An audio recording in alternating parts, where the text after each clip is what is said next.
Tonight on WAVY News 10 at 6, Bruce was joined by a very special guest live on the air, the one and only Dr. J. So let's go back and look at that interview. Welcome to Virginia Beach. Welcome back to your Squires reunion. Thank you. It's a pleasure to be back here.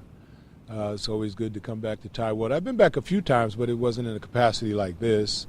And it's going to be great to see the guys and reminisce from the 2 years in which I was a Squire. And when you start asking about how good the teams were, well, it was a little bit of musical chairs involved because, you know, with George Gervin and myself being the two Hall of Famers, Charlie Scott could very well have been a Hall of Famer. And the other guys who were role players, man, they're in my Hall of Fame. There were few people that thought that the ABA would ever merge with the NBA.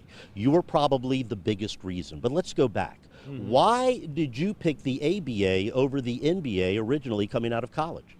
Well, after my junior year, I was actually approached by the Squires. I had never heard of the Squires, and you know, I was, of course, intrigued. I had looked at what had happened to my college team in my sophomore and junior years, and we had been invited to the NIT.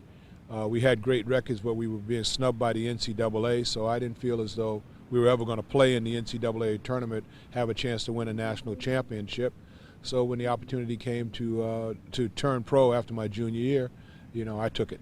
Unfortunately, with less than a minute left, how does it feel coming into tonight, knowing you're going to be reminiscing not only with your former teammates, but so many wonderful fans?